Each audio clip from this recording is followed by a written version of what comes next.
Continuano gli incontri organizzati dall'Accademia Studi Mediterranei di Agrigento presso la Casa San Filippo al Parco della Valle.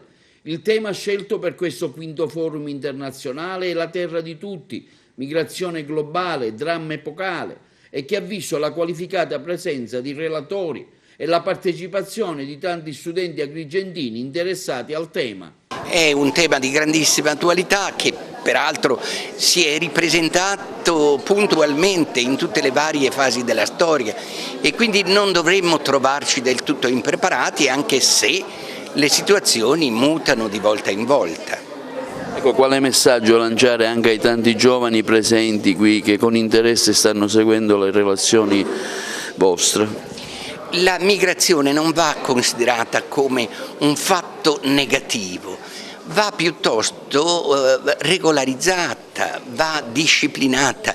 Ecco, questo è l'insegnamento, per esempio, che viene proprio dai nostri padri, e è l'intervento che ho fatto riguardo alla Chiesa e alle migrazioni nei secoli I-VII. La migrazione come risorsa, invece c'è chi la vede come una cosa negativa. Questo è il momento in cui l'Italia si sta parlando di questo grande problema delle migrazioni. E io penso che possa essere una risorsa e possa non essere una cosa negativa, ma appunto questo dipende molto da come essa viene disciplinata, da come viene regolata, da come viene governata. Ecco, la Chiesa cosa fa in questo senso? Abbiamo visto anche un'apertura da parte del Papa. La Chiesa continua a sollecitare, da un primo punto di vista, alla misericordia, cioè una delle virtù, una delle opere di misericordia è proprio quella di accogliere gli immigrati. Dall'altra parte la Chiesa fa presente che la immigrazione deve essere sostenibile, e cioè non basta fare spazio materiale, occorre assicurare le condizioni per una integrazione. Allora, io mi chiamo Alganesh Fesa, sono eritrea e spero di queste iniziative che continuino, che si allarghino, e so anche che Agrigento è il paese in cui ci sono state tante iniziative e tante accoglienze degli immigrati. Spero che vadano avanti così e spero anche che i giovani che ho visto stamattina siano il futuro che aprono le menti sull'immigrazione. Io spero in questo. Agrigento è una terra importante, diciamo, con Lampedusa e la porta dell'Europa abbiamo visto anche diverse manifestazioni, anche la Procura ha preso varie qui. Certo.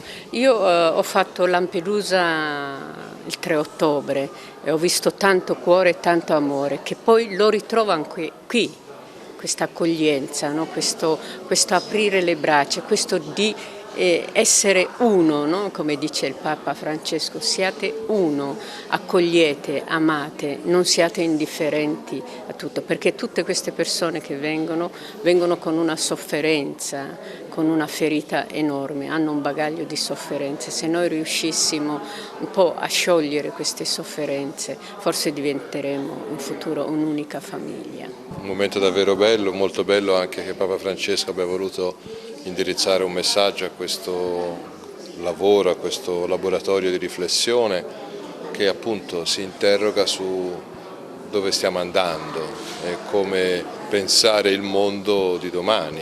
La terra è veramente di tutti e questo è un dato che nessuna forma di potere, di chiusura, di separazione, nessun muro, nessuna chiusura potrà cancellare, e quindi la sfida è quella di pensare piuttosto come vivere questo, come contribuire a far crescere questo. Per quanto mi riguarda la parola chiave è la parola ospitalità, imparare ad essere ospitali, scoprendo e riconoscendo che anche noi, tutti noi siamo ospiti di questa terra che ci dona questo grande così bellezza, ricchezza. Agrigento la si vede dovunque, che ci appunto aiuta a vivere, ci aiuta forse anche a diventare noi stessi ospitali. Anche perché Agrigento è la terra d'Europa con Lampedusa e quindi diciamo è al centro del mondo, no? È chiaro, sì, e poi tutta questa bellezza storica, artistica, archeologica, questo essere luogo di frontiera, è proprio un luogo dove questo laboratorio sul tema delle migrazioni ha la sua sede naturale, quindi è qualcosa su cui è bene lavorare, è bellissimo che ci siano tutti questi giovani che ascoltano, che riflettono, che magari si preparano ad essere protagonisti di questa ospitalità.